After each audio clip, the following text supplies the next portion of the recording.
In Brazilian football, there is no structure, no spacing, and for the most part, no tactics. Everything is largely based on vibes. If Pep Guardiola had to watch a half of Fluminense ball, he'd pull all his hair out, if he had any. Not only is this style of play so much fun to watch, it's also really successful, and it's slowly making its way to Europe too. So what are the principles of Brazilian football? Why is it so much fun to watch? And why it might actually be the purest form of football ever?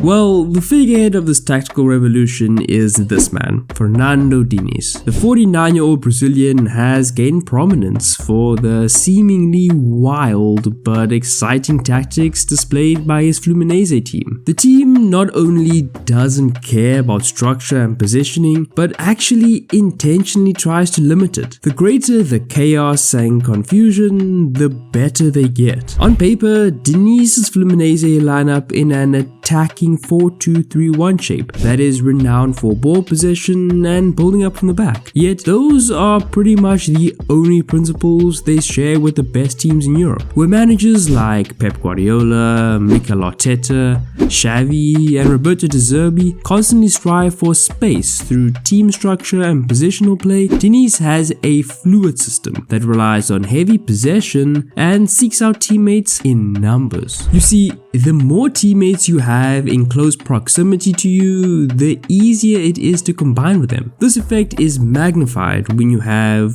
2, 3, 4, 5 players all moving around and combining with one another, using flicks and dummies paired with first-time passes and chips. If this seems chaotic for you watching, imagine what it's like to defend. Preferring to keep the ball closer to the touchline, the players drift incredibly narrow in order to create overloads in possession and thus keep control of the game. The only semblance of a defined structure are the clusters meticulously arranged by Diniz to help his players deliver chaos to their opponents. The strategy focuses on outsmarting opponents in their overwhelming numbers and advancing up the pitch like a pack of predators. Regular observers of South American football will constantly see Diniz's men building out from the back with ease as they combine short, rondo-style passes and progress through the lines with absolute control of the ball. The high tempo behind these quick combinations is a sight to behold, as it brings out the impressive dribbling skills of these Brazilian players. Given that the passing sequences are not coached into them through a defined structure, the success of these bold tactics is heavily reliant on players' decision-making and problem-solving instincts. Fundamentally, this system aims to relinquish structure in order to grant players the freedom to express themselves to the maximum and solve on-pitch obstacles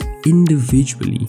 The emphasis is more on the players. They are the ones who are tasked with making decisions. They are also responsible for forming relationships with their teammates, forging those connections, that understanding of how a teammate moves, where he likes to operate, what his strengths and weaknesses are all questions answered in Brazilian football, except this time by the players. Two players who have mastered the style are Fluminense's Andre and Ganso. You might remember Ganso as Neymar's partner in crime in that famous Santos team that won the Copa Libertadores. He spent most of his career in Brazil, bouncing from Santos to Sao Paulo, before eventually getting his move to Europe. He found himself at Sevilla, but just couldn't make things work, only appearing in 18 games with the club across 3 seasons. A big part of that is the fact that his style of play didn't really lend itself to the positional play style that manager Jorge Sampaoli was running out. Instead, Ganso is now thriving at Fluminense, where he has near perfect autonomy with regards to where he can play. Drift to the left or to the right, come short or stretch a bit. He has the authority to determine where best to position himself to benefit the team. He is also exceptionally gifted technically and something of a creative genius. Another player with exceptional technical talent is Andre, who we've profiled on the channel before. Unlike Ganso, Andre's career is just starting off, and it shouldn't be long before before European teams come calling. However, I think we all hope he finds a bit more success when he's there than his current teammate did. Brazilian football might be the purest form of football ever. The reason I say that is because this is the way most of us play football. What most of us tune in to watch every weekend when we watch European football is simply not the same as what we play when we meet up with our mates during the week. When we play 5-a-side or 7-a-side games, there is no WM formation or 2-3 build-up or inverted wingers. No, it's just a bunch of blokes in a confined space passing and dribbling the ball around. Well, that looks a lot like Brazilian football. Everything is about the players, how they interact with one another, their understanding of one another as players, knowing what your teammate likes to do, where they like to operate, what their strengths and weaknesses are, even what their go-to skill moves are. Players are often crowded together, and while teams have to work together, individual talent shines and lifts the quality of the whole team. Brazilian football is the football of the people, played by the people, played for the people, and might end up forming a big part of the future of our game.